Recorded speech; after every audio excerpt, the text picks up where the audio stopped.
How much should you sell your vote? Hi everyone, J3 here, and today I want to talk to you about how much you should sell your vote for this coming elections. Now, of course, I'm not endorsing vote buying or vote selling in any way, but this is going to be about the value and the power behind your vote. Because in the past, we've all heard of people saying that every vote counts, that it's your democratic right, and that there's always this campaign to empower Filipinos to vote. But unfortunately, the data from previous elections show that only 50 to 70% of Filipinos are voting. That means more than 30% of Filipinos, that's roughly 18 million people, not really giving a damn about the outcome of the elections. Walang pake. And I find that to be really, really sad. So today, I want to show you the value of your vote in monetary terms. Of course, we're really not going to sell our votes because that's just so wrong on so many levels. But let's compute for that amount anyway, so you know the actual value of your vote and why you should give a damn about each and every election to come. Now, the monetary value of your vote is actually the amount of money you end up paying in taxes, because that's the amount of money you give to the government, and whoever is in office actually gets a say on how that money is spent, whether that goes into their own pockets or it's actually used for national progress. It's in the hands of the people in government. So let's compute for the total amount you actually pay in taxes.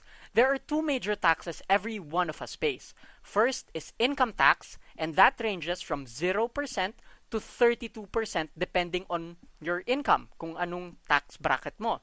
Then, the second is the 12% VAT, which we consumers pay for when we buy something with a receipt. So, if there was no VAT, well, things would be 12% cheaper. So, let's say you are an employee with a gross income of 20,000 pesos per month.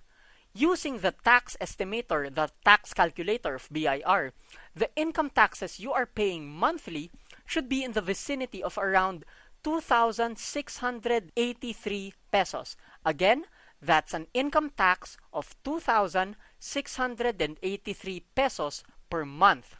Now let's go to the VAT.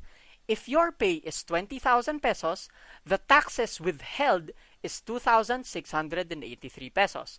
Then that means you have a take-home pay of about 17,317 pesos.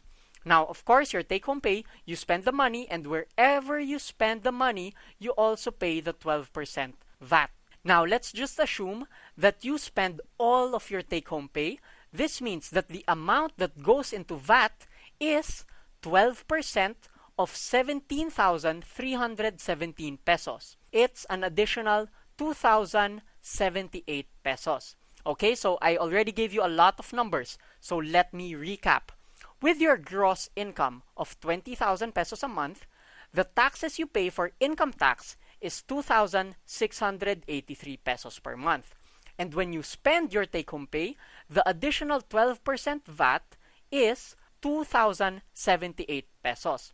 So in total, every month, the taxes you are paying, the money going to the hands of the officials you are about to elect is 4,761 pesos. Okay, so does this mean you should sell your vote for 4,761 pesos?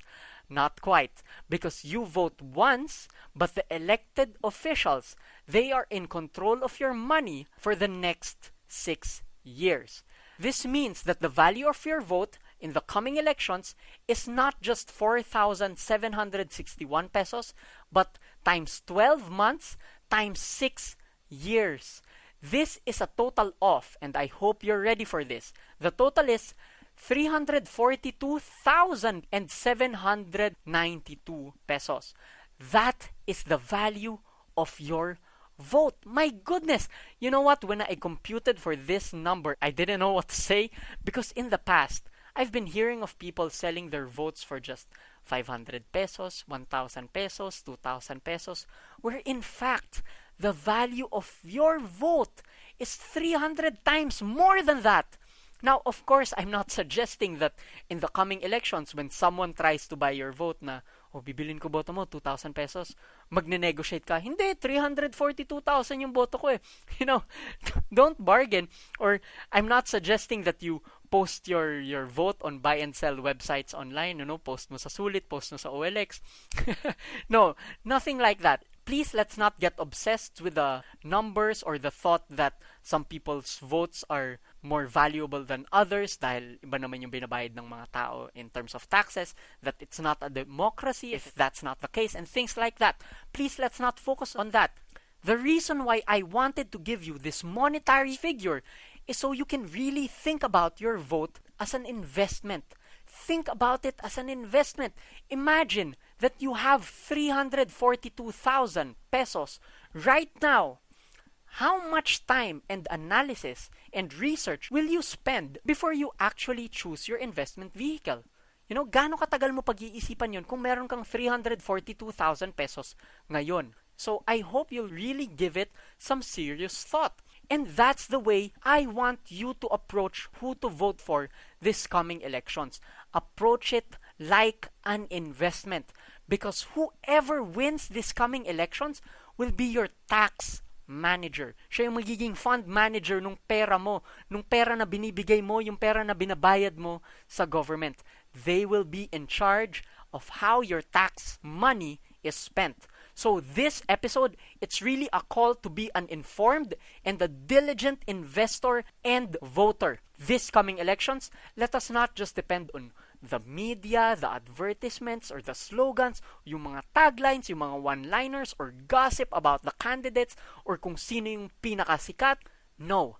Please, let us vote based on research about the candidate's competence, past performance, credibility, integrity. Let's do research because that's the right way to actually choose a company to invest in. You look at the fundamentals, you look at the intrinsic value of your investment options.